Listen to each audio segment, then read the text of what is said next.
هنحل مع بعض سؤال نمبر 1. بيقول لي ايه؟ بيقول لي dimensional formula بتاعه الورك. طبعا احنا اخدنا dimensional formula بتاعه الورك ان هي كانت ml باور 2 t باور نيجاتيف 2، هتبقى الاجابه الف. طيب والجول equivalent لايه؟ برضو قلنا الجول هو اصلا القانون بيساوي force of displacement، فالفورس بنيوتن والديسبليسمنت بمتر، فهتبقى نيوتن دوت متر، فتبقى بي. طيب سؤال نمبر 3 بيقول لي in the opposite figure a man pushes the truck and fails to displace it، يعني محركهوش، يعني distance هنا بزيرو. the force which the man exerts on the truck، الفورس اللي معمولة على التراك هنا. طيب هنا في هو بيعمل فورس بس الديسبليسمنت بزيرو. طيب مش الورك بيساوي force of displacement؟ طب لما الديسبليسمنت تبقى equal زيرو يبقى الورك بكام؟ يبقى force times زيرو، واي حاجة times زيرو بزيرو، يبقى الورك بزيرو.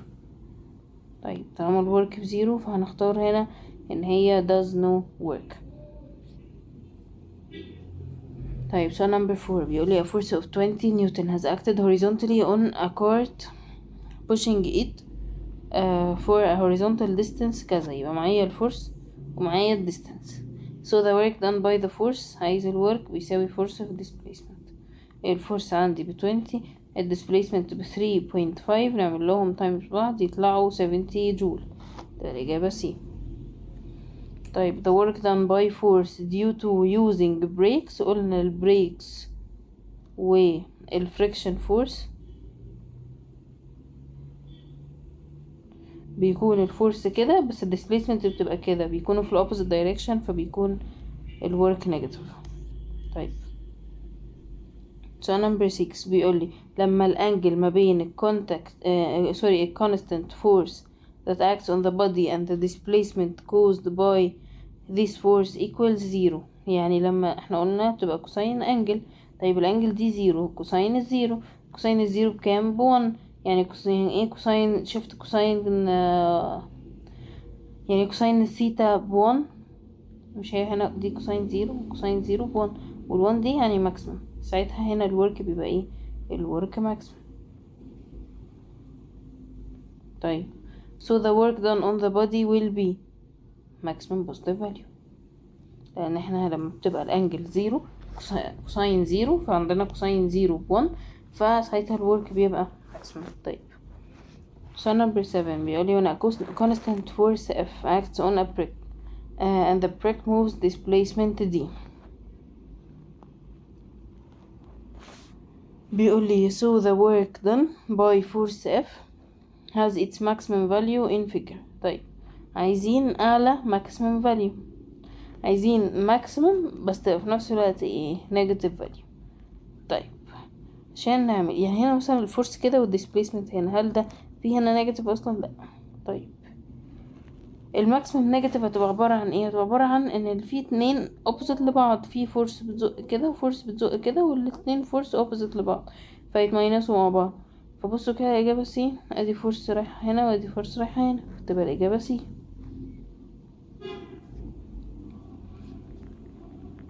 طيب رقم 8 بيقولي a pole was projected upward to reach maximum height then fall down. ماشي، يبقى انا في عندي حاجة رفعتها وصلت الماكسيمم height then fall down to the point of projecting as in the opposite figure، ورجعت وقعت تاني. طيب so the value of the work done by gravity on the pole during its rising and falling. طيب وهي بتطلع كورة بتطلع فوق والجرافيتي عايزة تشدها تحت، فساعتها هيبقى بالنيجاتيف. طيب لكن والكرة بتقع، الكرة بتقع كده لتحت والجرافيتي بتزقها هي كمان لتحت، وبيبقوا في السيم دايركشن، ساعتها هيبقى بوزيتيف. يبقى الاول نيجاتيف وبعدين بوزيتيف، يبقى عايزين الاول نيجاتيف وبعدين بوزيتيف، تبقى الاجابة دي هي الاجابة الصح. طيب سؤال نمبر 9 بيقولي a force of 100 Newton has acted on a body so the body has been displaced for 2.5 meter. فعايز يعرف the work done by this force if it was in the same direction، لو في نفس الدايركشن. طيب احنا عارفين ان القانون الورك بيساوي force of displacement، وعندنا الفورس ب100، displacement ب2.5، فهتبقى 100 في 2.5 equal 250 جول. طيب لكن لو inclined with an angle 60 to the direction of the body's motion equals كام؟ يعني لو في angle عندي ب60، طيب يبقى الورك هنا بتساوي ايه؟ بتساوي force of displacement في كوساين سيتا. طيب فورس بكام؟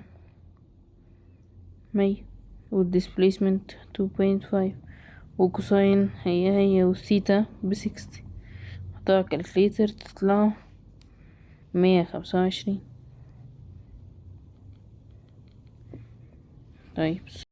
طيب سؤال number 10 بيقولي a child of mass 40 kilogram moves horizontally on a skating surface وبيقولي then the work done by his weight. ماشي. لما بيموف distance 20. طيب هو واحد ماشي كده، الديسبليسمنت بتاعته كده والويت بتاعه كده، يعني الفورس اللي تحت اهو، والديستنس اللي بيمشيها او الديسبليسمنت اللي بيمشيها ناحية اليمين. فهنا الانجل كام ما بين الفورس وما بين الديسبليسمنت؟ الانجل دي 90، فهيبقى كوساين 90. مش كوساين 90 دي بزيرو؟ اه، فساعتها اي حاجة في زيرو هتبقى ايه؟ بزيرو. يعني الورك عشان هو بيساوي فورس في الديسبليسمنت في كوساين 90 اللي هي بزيرو، فيطلع كلها بزيرو، يبقى الورك هيبقى بزيرو، فنختار الإجابة زيرو. طيب السؤال اللي بعد سؤال نمبر 11 بيقول لي ايه؟ بيقول لي in the opposite figure a rubber stopper of mass m is making a uniform circular motion in a horizontal plane by linear velocity v. So the work done by the centripetal force on stopper through half a cycle equals كام؟ طيب هنا برضو نفس الفكرة اللي قبلها، نفس فكرة ان هي هنا الانجل برضو هتبقى نفس الفكرة، فهتبقى برضو الورك هنا بزيرو. ماشي. طيب السؤال ده برضو هيبقى نفس الفكرة. The arrow in the opposite figure shows the direction of the force by which the earth acts as the earth affects a satellite. So ماشي، احنا هنا عندنا الورك done هيبقى عامل ازاي او كده. هنا برضه هيبقى عندي الورك بزيرو. ليه؟ لان انا عندي الفورس اتجاه الفورس لتحت واتجاه الموشن كده بتلف كده، فالانجل اللي ما بينهم هنا دي انجل 90، فهتبقى برضه كوساين 90 بزيرو. واحنا عارفين ان الورك بيساوي فورس في displacement في كوساين 90 يعني زيرو، فهنا هنختار ان هي no work. طيب because the direction of the force perpendicular to the direction of the motion، صح. طيب because the net force affects satellite equal zero، لا مش عشان النت فورس equal zero، عشان الفورس اهو مرسومة لتحت، وعشان الحركة كده، الحركة ناحية كده. طيب فالانجل هنا كام؟ الانجل هنا 90. نفس فكرة السؤال ده، نفس فكرة السؤال اللي فوقيه، يعني 10 او 11 و12 بيخدموا نفس الفكرة. طيب سؤال نمبر 13. طيب بيقول لي the arrow in the opposite figure shows the direction of the force by which a person is lifting a box. So the person is doing work on the box because the force that affects the box is less than its weight، ولا بيقول لي إن is doing work on the box because the force that affects the box is in the direction of the displacement، ولا بيقول لي is doing no work وهنا doing no work. طيب هنا احنا قلنا في حالة الليفتنج اخدناها في فيديو الشرح ان احنا في حالة الليفتنج ان احنا بنشيل حاجة ساعتها الورك بيبقى ماكسيموم. طيب ليه الورك بيبقى ماكسيموم؟ علشان مثلا انا عندي كوباية محطوطة على الترابيزة. طيب الكوباية دي انا رفعتها، يعني خلينا مثلا ايه نرسم عشان تفهموا. انا مثلا عندي ترابيزة اهي وعليها كوباية. طيب الكوباية دي انا مسكتها ورفعتها لفوق، فانا بعمل فورس، ادي ايدي هي بقت على الكوبايه وماسكاها وبرفعها لفوق، فالفورس بتاعتي ان انا بشدها لفوق. طيب الديسبليسمنت اللي هتمشيها ان هي هتطلع لفوق، فهتمشي كمان ديسبليسمنت لفوق. فكده هما الاتنين في same direction، الفورس والديسبليسمنت. طالما الفورس والديسبليسمنت في السيم دايركشن، او ان الانجل اللي ما بينهم هم parallel لبعض، فالانجل اللي ما بينهم زيرو، فساعتها بيكون الورك ماكسيمم. فاحنا هنا طيب كنا بنقول ان هنا ما ينفعش ان احنا نختار no work، no work هنا غلط وهنا غلط. طيب هنا is doing work صح، ماشي. علشان ايه؟ علشان هما الاتنين في نفس الدايركشن، او الانجل اللي ما بينهم بزيرو، فاول الورك بيبقى ماكسيمم. طيب فهنا بيقول لي الفورس that affect the box is in the direction of the displacement، صح، هما الاتنين في نفس الدايركشن. طيب سؤال نمبر 14 بيقول لي a student ماله takes a time of interval t to lift a box of mass m، يبقى اخد time t علشان ايه؟ يرفع mass m. طيب حلو قوي. بيقول لي from the ground to the top of the disk at height h، ماشي. طيب ماذا بعد؟ knowing that the acceleration due to gravity is g then the work done. ماشي، الورك بيساوي ايه؟ work بيساوي force في displacement في كوساين الثيتا. بس هنا كوساين الثيتا دي هنشيلها لان هي ايه؟ عشان هنا هو بيلفت حاجة، فقلنا هما الاتنين في نفس الدايركشن، فهتبقى كوساين زيرو وكوساين زيرو بون، فهنشيل الحتة دي خالص. ماشي، فهتبقى فورس في ديسبليسمنت، وممكن اشيل الفورس واحط مكانها ايه؟ ماس في جرافيتي. ماشي حلو قوي. طب الديسبليسمنت هنا بيعبر عنها بالهايت. ما هو الهايت اتش اللي هو بيقول لي عليه ده عبارة عن ايه؟ ده عبارة عن الديسبليسمنت اللي البوكس ده مشيها. ما هو انا بمسك بوكس كان محطوط اهو، وانا قمت جاي رفعته لفوق، فهو طلع بقى هنا، يبقى الديسبليسمنت اللي مشيها الحتة دي، يعني الهايت بتاعه. طيب يعني هنا بدل الديسبليسمنت هحط هايت، فهتبقى ام في جي في اتش، تبقى الإجابة سي. طيب سؤال نمبر 15 بيقول لي when a box moves a distance d، ماشي، in a direction that makes an angle 30، يبقى هنا الثيتا ب 30 with the direction of the acting force on it. ماشي. طيب as in the opposite figure so the work done on the box by this force equals كام؟ طيب تعالوا نشوف الديسبليسمنت اللي الفورس ان البوكس ده بيمشيها كده وكده، يعني هو بيمشي كده مثلا، فدي السهم اهو بتاع الفورس اللي يعني سوري الديسبليسمنت اللي البوكس ده بيمشيها، هو بيزقه ناحيته فهيزقه كده، يبقى الديسبليسمنت خلينا نرسمها عشان تبقى اوقع. الديسبليسمنت اهي، والفورس اللي هو بيزق بيها اهي، والانجل اللي ما بينهم 30، فهنا سيتا ب30. طيب يبقى الورك بيساوي فورس في displacement في كوساين 30. طيب تعالوا نحسب على الكالكليتر كوساين 30 بكام؟ اما نحسب كوساين 30 على الكالكليتر هتطلع لنا روت 3 over 2، فهيطلع لنا الورك بيساوي فورس في displacement في روت 3 over 2. طيب مش هو ده ان الروت 3 over 2 اف في دي؟ هنا بس ايه الروت هنا نسيناه، فهتبقى الإجابة دي. طيب نخش على السؤال اللي بعده. طيب احنا about سؤال number 16 بقى، نخش على السؤال اللي بعده. بيقولي which of the following forces does a work on the body that is subjected to their action. بيقولي ده gravitational force on a train that moves in a straight horizontal railway، ولا ال attraction force of a nucleus of an electron with a hydrogen atom؟ لا طبعا.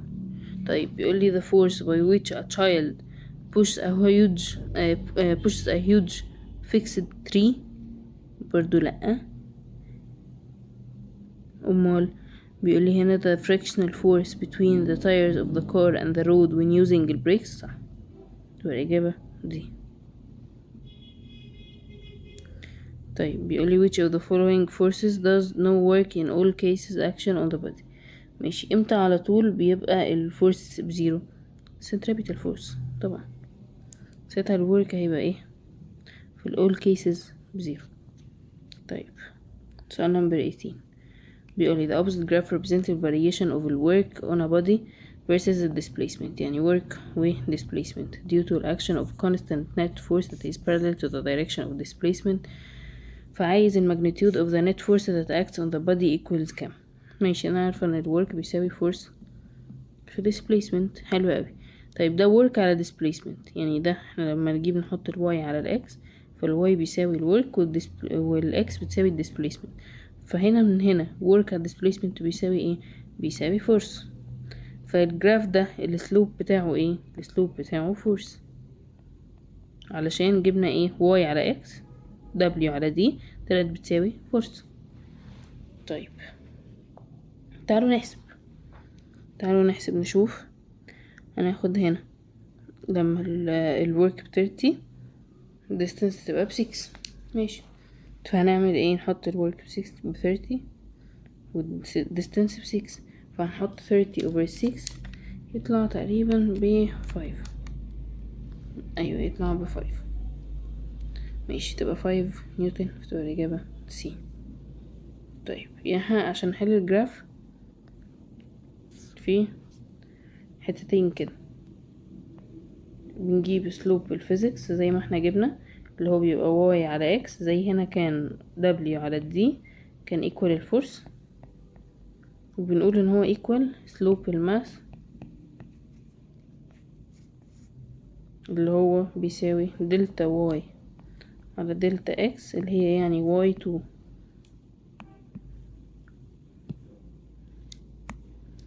minus y1 على x2 minus x1، او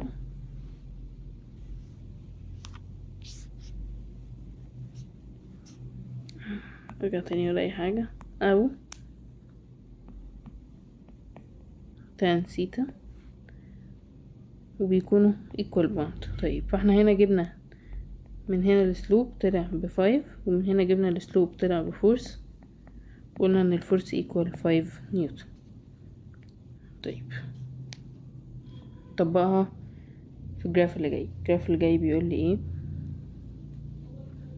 بيقول لي the opposite graph shows the relation between the horizontal force F that acts on a body and the horizontal displacement D covered by the body due to the action of this force, then the work done by the force on the body when it moves displacement 6 meter.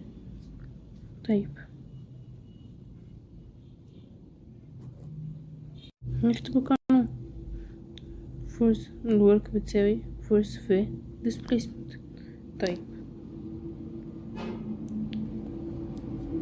هنا خلي بالك المسألة فيها غلط، الخط ده هنا غلط، او الخط ده هنا مفروض 10 دي هنا مش هنا، فنشيل 10 كده دي من هنا وتبقى هنا. طيب حلو. 10 دي هنا اهي خطها. طيب تحفة. يعني هنا عندي الفورس ب10، هي الفورس ب10. طب الديسبليسمنت ب6، فتبقى 10 في 6 تبقى يكون 60، يبقى الإجابة 60 نيوتن. طيب أو سوري 60 جول. طيب نخش على السؤال اللي بعده. السؤال اللي بعده نمبر 20. بيقول لي ايه في 20؟ بيقول لي a motorcycle of الماس m. طيب حلو اوي، يبقى مديني 200 كيلو جرام. طيب is moving in a straight line under the effect of the force of the magnitude كذا، يبقى معايا كمان الفورس. طيب تحفة. that is generated by its engine, so if the frictional force that opposes the motorcycle motion is 100. يعني معايا الفريكشن فورس ب100، ومعايا ان الانجين بيحركني ب500، يعني الاف بتاعة الاكتنج بتساوي 500 والاف فريكشن ب100. طيب حلو اوي. for every 100 كيلوغرام of its mass، لكل 100 من its mass، يعني كمان 100 دي مش ثابتة، دي 100 لكل 100، وهو الماس بتاعه 200، فهيبقى الفريكشن هو كمان ب200. يعني ايه؟ يعني هنا الفريكشن ب200 مش ب100. يعني هو بيقول الفريكشن 100 ماشي، 100 نيوتن لكل 100 كيلو جرام، لكن انا البادي عندي 200 كيلو جرام، فهيبقى الفورس قد ايه؟ هتبقى ب200 نيوتن، بس هتبقى هنا 200 نيوتن. هنا عايز ال work done by the net force acting on the motorcycle when it moves a distance of 50 متر، مديني distance او displacement ب50 متر. طيب الحوار هنا لو انتوا فاكرين، علشان نجيب ال F بتاعة الموفينج كنا بنعمل ايه؟ كنا بنعمل الترم اللي فات ال F acting minus ال F friction. طيب ال F acting ب500 minus ال friction ب200، فيطلع كام؟ 300. فيعتبر كده الفورس كأنها ب300 نيوتن. طب حلو قوي. والاكسلريشن والديسبليسمنت بكام؟ الديسبليسمنت ب50. طيب والورك بيساوي فورس اوف ديسبليسمنت، يعني 300 ب50 تطلع ب15 تايمز 10 باور تايمز 10 باور 3، بتبقى الإجابة ايه. طيب نخش على السؤال اللي بعده. 21 بيقول لي a force of magnitude 200 نيوتن act on a static object of mass كذا، يبقى معايا m so that the object moves in the same direction of the force, hence the work done by this force during first 5 seconds equal كام. طيب مش انا عارفة ان الفورس بتساوي mass acceleration، يعني الاكسلريشن بتساوي f على الام. طيب مش انا الفورس معايا ب200 والماس معايا ب50، يعني انا كده جبت الاكسلريشن ان هي ب4 متر بير سكند سكوير. طيب حلو اوي، يبقى انا كده معايا الاكسلريشن. طيب هو مش من القانون بتاع الاكسلريشن اللي احنا اخدناه الترم اللي فات ان الدي بيساوي v plus half at squared، فاكرينه؟ طيب ال v initial هنا قالك ان هو اتحرك من الزيرو بوزيشن، اتحرك من الاستاتيك، يبقى ال v initial هنا كانت بزيرو، فنحط هنا 0 بلس هاف. طبعا اي حاجه في 0 ب0، فالتايم برضو مش هكتبه بقى خالص. تايمز هاف الاكسلريشن لسه جايباها ب4 تايمز التايم ب5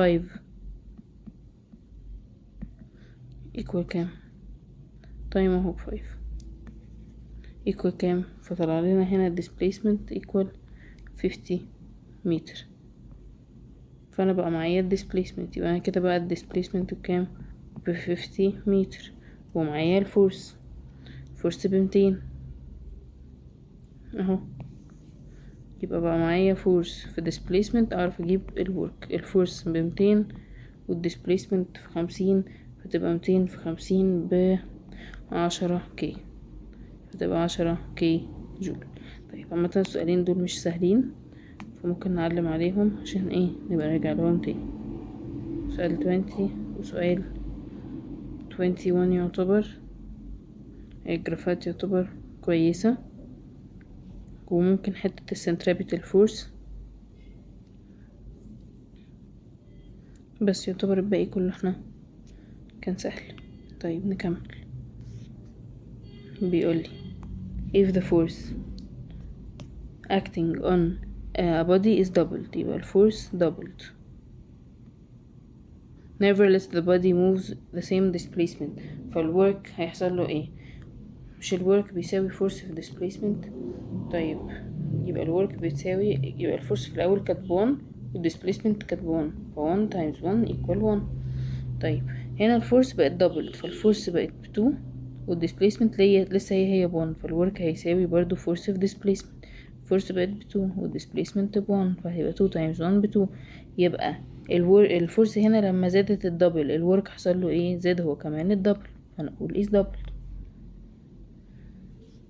طيب سؤال 23 بيقول لي a girl took 30 seconds to lift a mass m to a height h while her brother took 10 seconds. يعني في واحد اخد 30 second واحد اخد 10 second to lift the same mass to the same height, hence the ratio ما بين الwork done. طيب هو مش الwork ده بيساوي force of displacement؟ مش هما الاتنين عملوا نفس الفورس؟ عشان او الفورس بقى ايه، خلينا نفكها، بس مش هي بتساوي ماس في الجرافيتي في الديسبليسمنت؟ مش هما الاتنين شالوا نفس البوكس يعني نفس الماس؟ هما الاتنين نفس الجرافيتي؟ هما الاتنين مشيوا نفس الديستنس؟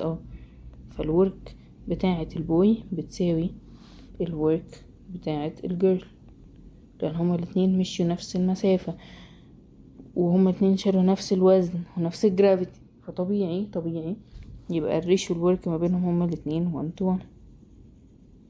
طيب نخش على السؤال اللي بعده 24. بيقول a body of a mass 2 kilogram undergoes a free fall from a height 10 meter above the ground.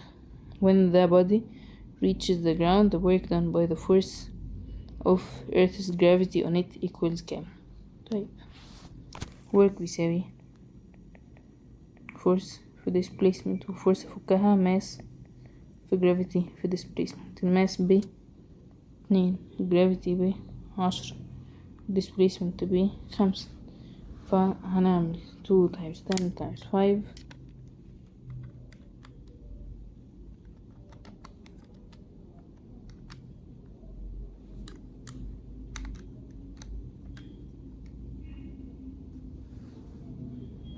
تطلع على الكالكوليتر equal 100 جول، فتبقى الإجابة 24 100 جول، تبقى الإجابة دي. طيب نروح على السؤال اللي بعده 25. بيقولي a girl has walked in a horizontal straight path for a distance d. يبقى أنا معايا كده الديستانس اللي مشيتها و carrying a pack of weight كذا، يبقى أنا بقى معايا الفورس ب10، معايا دي ب6. she climbs stairs to reach the second floor of a vertical height 8. بعدها ابتدت ان هي تمشي وطلعت vertical height 8. طيب حلو اوي. then the total work done by the girl on the bag equals كام؟ طيب هنعمل ايه؟ الجزء الاولاني من المسألة كانت الست ماشية في horizontal straight path وكانت ماشية ماسكة بوكس او ماسكة باج. طالما شخص ماسك بوكس او باج وهو ماشي كده فالديسبليسمنت كده، والفورس هو بيعملها لفوق علشان هو شايل يعني بيرفع لفوق، والديسبليسمنت ناحية كده. فطالما هو ماشي وهو شايل حاجة فالانجل هنا بتكون ما بين الفورس وما بين الديسبليسمنت ب90، فالورك بيبقى equal 0. فانا هنا في الكيس الاولانية ال6 متر دول الورك كان عندي ب0. طيب باقي 8 متر دول لا دول عادي، وهي بقى طالعة فوق. طالما طالعة هي vertical يعني هي طالعة vertical displacement لفوق وانا الفورس بتاعتي لفوق، هما الاتنين في نفس الدايركشن. ساعتها الورك هيبقى فيه ورك يبقى equal اف في الدي. الاف عندي ب10 والدي عندي ب8، فتبقى 10 في 8 بيساوي 80، تبقى الإجابة 80 جول، تبقى الإجابة بي. طيب السؤال اللي بعده 26. طيب سؤال number 26 بيقول لي a mother pushes her baby cart with a constant velocity on a straight horizontal road by a force، بس هو مش مدياني، بيقول لي by a force وبس that makes an angle 60 with the horizontal. ماشي بيقول لي بتعمل angle 60 مع الهوريزونتال وهي بتعمل فورس اهي، بس هو مش مديني الفورس بكام. طيب بيقول لي if a friction force of 20 نيوتن، هو مديني كنا بنقول ان هو مديني الفريكشن فورس دي. طيب هو مديني دي ماشي. طيب بيقول لي ب20 نيوتن. بيقول لي affect the cart the work done by the mother to move a distance كذا. هو معايا distance 5 متر، عايز دي 5، عايز الورك equal كام. طيب انا عارفة الورك بيساوي force of displacement. طيب هل ينفع اخد الفورس دي؟ طب هي الفورس دي هو مديهاني؟ لا، مش هناخد الفورس دي عشان هو مش مديهاني، هاخد الفورس دي. طيب يبقى يلا ناخد الفورس ب20، يبقى الورك بيساوي force of displacement، يبقى دي 20 والديسبليسمنت 5. طيب وكوساين ثيتا، كوساين ثيتا بكام؟ طيب تعالوا نشوف الفراكشن كده، طب والديسبليسمنت كده، يعني الفريكشن اهي والديسبليسمنت اهي. طيب يبقى الانجل اللي ما بينهم كام؟ الانجل اللي ما بينهم 180. يبقى مش هاخد ال60 دي خالص، عشان 60 دي الفورس اللي هو مش مديهاني، ماليش دعوه بيها. انا باخد الفورس اهي دي والديسبليسمنت اهي العكس. الانجل اللي ما بينهم كام؟ 180، فهاخد كوساين 180. فلما احطها كالكليتر تطلع 100. فتبقى إجابة 26A 100. برضو سؤال ممكن يبقى تريكي شوية. طيب سؤال number 27. The opposite figure shows two forces acting on a brick that is placed ماشي صح ماشي on a horizontal surface. As these two forces displace the brick horizontally for 1 meter, then the work done by net of forces of the brick. ماشي. force عندي بتساوي أو الورك بقى سوري خلينا نقول الورك الأول. الورك عندي بيساوي force of displacement. طيب ال displacement ب1 في الفورس، عايزين نجيب الفورس. طيب وانتوا هنا في فورس ب6 نيوتن بتزق كده وفي فورس ب2 نيوتن بتزق كده، فلو عايزين نجيب الريزلتنت هيبقى ايه؟ يعني هنا هنجيب الاف ريزلتنت هيبقى عبارة عن الاف الكبيرة ماينس الاف الصغيرة. طيب الاف الكبيرة بكام؟ ب6 نيوتن ماينس الاف الصغيرة بكام؟ ب2 نيوتن، فهيبقى الريزلتنت كأن بيزق هنا ايه؟ فورس واحدة ب4 نيوتن، فهتبقى هنا 4 نيوتن، يعني الفورس بتساوي 4 نيوتن، يعني هتبقى 4 في 1 ف4 في 1 بيساوي 4 جول. When dropping two bodies that are of the same volume and of different masses to fall vertically toward the ground from top of the tower. ماشي، يبقى انا هرمي same volume 2 bodies same volume of different masses، واحد خفيف وواحد تقيل من tower، فالwork done by the earth's gravitational force on the heavier body. طبعا الwork بيساوي mass في gravity في displacement، كلهم هيمشوا نفس displacement ونفس gravity بس الماس مختلف. اللي عنده ماس كبير هيبقى عنده work كبير، فده طبعا الهيفير عنده ماس كبير فالwork بتاعه هيبقى كبير، فيبقى عنده greater work than lighter body. تبقى الإجابة ايه صح. طيب خش مع بعض السؤال اللي بعده. بيقول لي two constant forces act horizontally on two bodies x and y that have the same masses. يبقى ال m constant in the opposite graph represent relation ما بين ال work done وما بين ال displacement. يبقى أنا لو عايزة أجيب ال slope فهيبقى work بيساوي force في displacement في كوساين الثيتا، هنعتبر هنا كوساين الثيتا ثابتة يعني كأنها ب90 سوري كأنها ب0، فهتبقى هنا ال W على ال D بيساوي الفورس، فده سلوب الفورس. ماشي، عايز ايه؟ عايز الريشيو ما بين الماجنتيود اوف الفورس بتاع X وماجنتيود فورس بتاع Y. طيب والتاني عايز الريشيو ما بين الماجنتيود اوف الاكسلريشن of the two bodies acceleration x على acceleration y. طيب تعالوا نرقم، يعني تعالوا مثلا ندي ده هنا 1 2 3 4 5 6 7، ده هنا 1 2 3 4 5 6. ماشي، عايزين نجيب السلوب بتاع x. سلوب x بيساوي ايه؟ بيساوي دلتا y على دلتا x. طيب دلتا y بكام؟ change في الواي. طيب يبقى الاكس الاول كان 6 و0، يبقى 6 minus 0، والchange في الاكس 7 و0 على 7 minus 0، فهتبقى 6 over 7. يبقى السلوب بتاع x بيساوي 6 over 7. طيب بالنسبة لواي، y هتبقى 4 minus 0 over 7 minus 0، فهتبقى 4 over 7.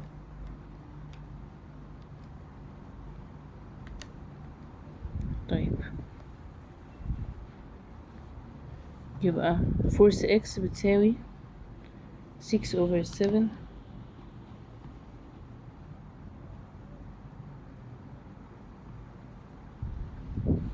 على force y بتساوي 6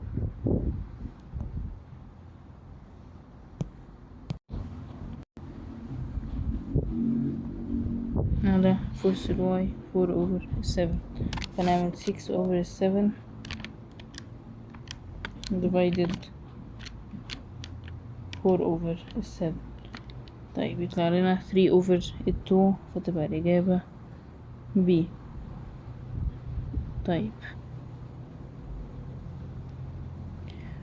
هنا ratio الاكسلريشن. طيب احنا قريناها ليه؟ لأن فورس x على فورس y، فك الفورس بيساوي ماس x في الجرافيتي بتاعت x، أو مش جرافيتي بقى، هي acceleration. ماس x في acceleration x over ماس y acceleration y. طيب واحنا قلنا ان هما الاتنين عندهم نفس الماس، فماس x هيطير مع ماس y، فالفورس x على فورس y هي acceleration x على acceleration y، يعني هي نفس الريشيو، فهتبقى برضو 2 over 3. هي لأ، كانت 3 over 2، هنا اتلخبطت. 3 over 2 اهي زي دي، زي ما هنختار دي. طيب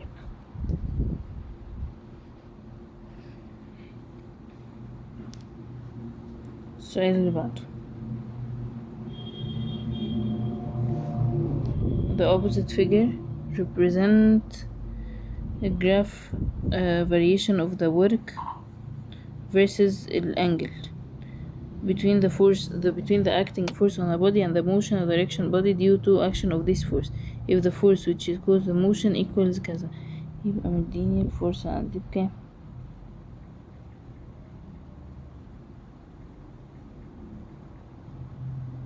طيب and displacement of the body مديني displacement بكام؟ طيب then the value of the work at point A. عايز ال work at point A. طيب ال work at point A، مش ال work ده بيساوي force في displacement في كوساين ثيتا؟ طيب ومش الثيتا هنا دي، هنا الثيتا مش هنا، ده زيرو. يعني انا هنا عندي force في displacement في كوساين زيرو. طب الفورس بكام؟ ب100، يبقى 100 في الديسبليسمنت ب5 في كوساين زيرو. نحطها الكالكليتر زي ما هي، تطلع لنا 500 جول، تبقى الإجابة دي. طيب at point B. طيب الانجل at point B، مش الورك بيساوي زيرو؟ ليه الورك بيساوي زيرو؟ اهو هنا ده بزيرو، وهنا الواي عندنا بزيرو. الواي ده اللي هو ايه؟ اللي هو الورك. يبقى هنا الواي عندي بزيرو اللي هي الورك بزيرو. طب هو الورك بزيرو لما الثيتا تبقى بكام؟ لما الثيتا تبقى ب90، تبقى الإجابة 90 degree.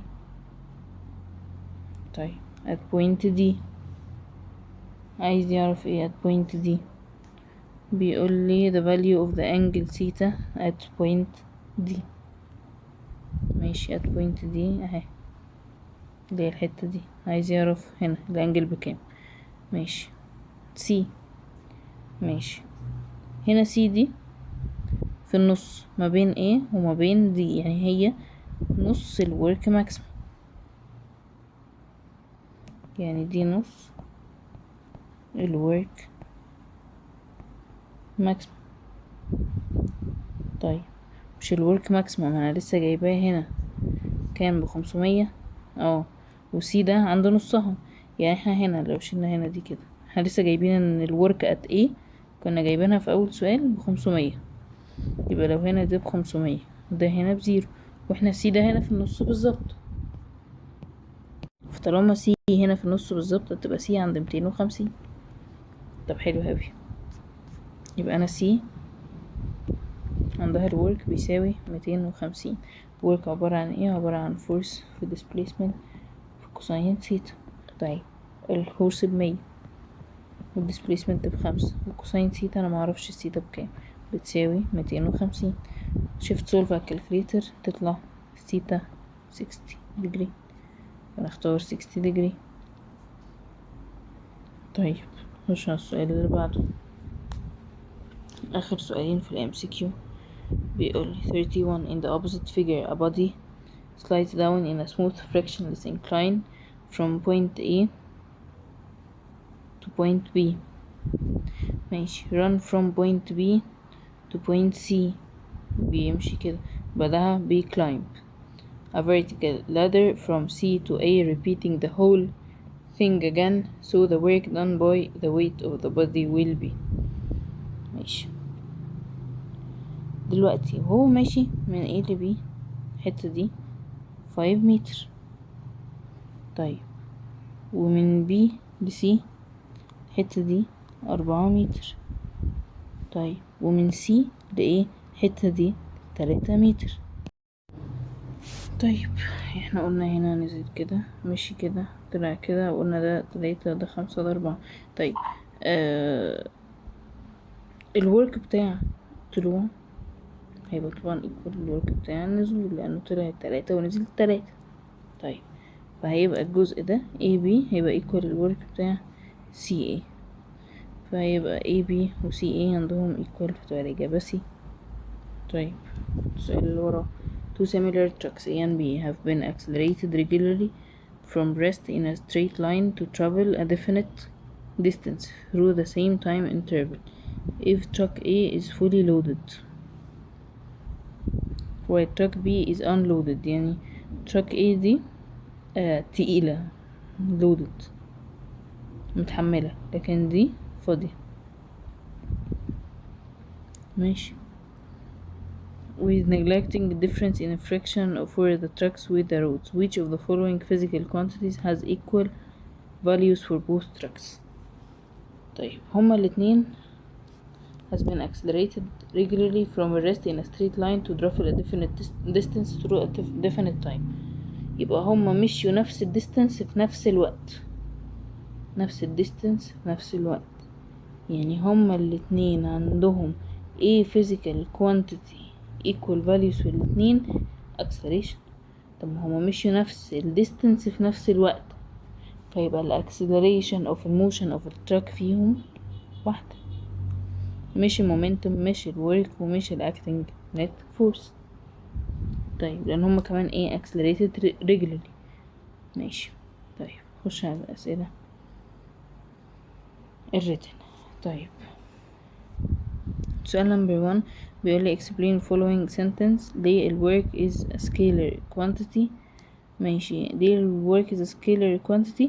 علشان ال work هو عبارة عن ال product بتاع 2 vectors times بعض اللي هما الفورس والديسبليسمنت. طيب تاني حاجة بيقولي ليه no work is done on the electron during its rotation around the nucleus. النيوكليس عشان السنتريبيتال فورس اللي بتاكت on البودي اللي هي وهي بتموف في circular path على طول بتبقى perpendicular.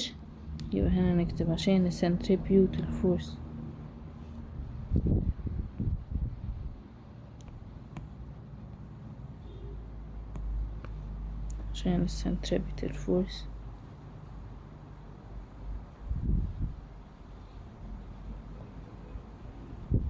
بتاعة البودي اللي بيلف في circular path على طول بتبقى perpendicular مع مين؟ مع الموشن بتاعة البودي.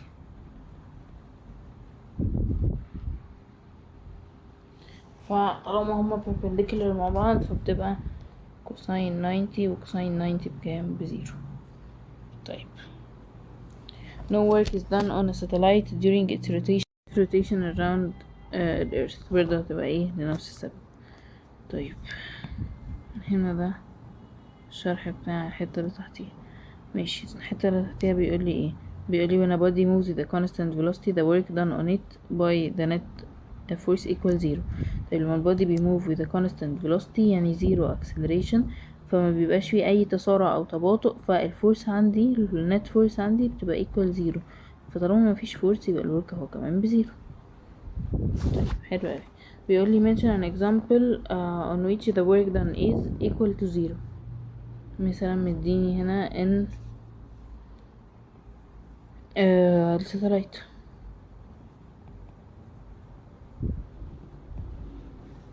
ماشي بوزيتيف لما بيبقى واحد مثلا ماشي وبيزق سوت كيس مثلا.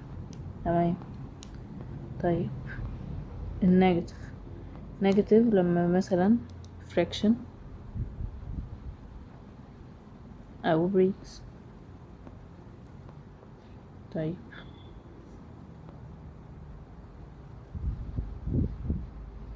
سؤال رقم 3 بيقولي write the mathematical relation which is represented by each graph and the slope of the straight line. طيب حلو اوي.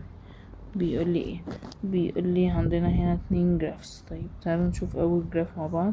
الجراف احنا قلنا لأي جراف بنجيب ايه؟ بنجيب حاجتين، بنجيب سلوب الفيزيكس وسلوب الماث. طيب هل هنا هو مديني حاجة عشان اعرف اجيب بيها سلوب الماث؟ لا. ليه؟ لان هو يا اما هيديني يا ارقام يا اما هيديني اللي هو الانجلز، فهو ولا مديني ارقام ولا مديني الانجلز، فانا كده كده سلوب الماث مش عندي. طيب تعالوا نشوف اول جراف.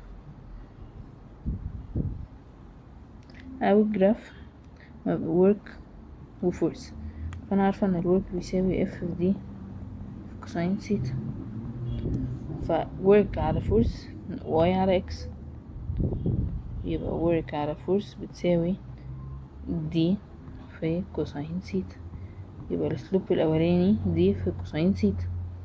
طيب هنا برضو الورك بيساوي اف في دي في كوساين ثيتا. طيب وادي اف و دبليو على كوساين ثيتا عشان عارفين السلوب بيساوي واي على اكس، يبقى دبليو على كوساين ثيتا.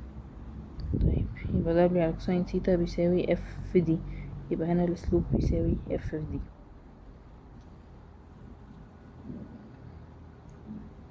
طيب in which case 1 or 2 the work done by the force F is greater. ماشي in which case 1 or 2 the work done by the force F is greater when the object moves نفس ال displacement due to the action of ال F. طيب انهي واحدة تبقى اكبر؟ طبعا case 1. ليه؟ علشان ال work done by force is greater عشان ال object is displaced in the same direction of the acting force. يعني ايه؟ يعني هنا النفش ده بيشد بفورس كده اهو، والديستنس كده اهو، يبقى في نفس الدايركشن، يبقى هنا الانجل زيرو. فطالما هنا الانجل زيرو فهنا الورك ماكسيمم. طيب هنا الفورس كده، displacement كده، فهنا في انجل، طالما هنا الانجل برقم فهنا الورك not maximum. الأسئلة اللي بتmeasure high levels of thinking. Choose the correct answer. In the opposite figure a crane is uplifting a load of 0.5 ton. طيب حلو اوي، ماشي. with a constant velocity from ground to a height 10 meter. ماشي، يبقى ال H عندي ب10 والماس ب0.5 ton. given that the acceleration due to gravity مديني gravity ب10. طيب انا طالما عارفة ان هو بيرفع لفوق ف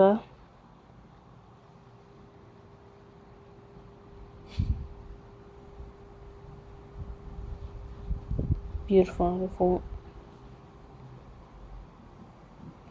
وكمان بيرفع ب constant velocity.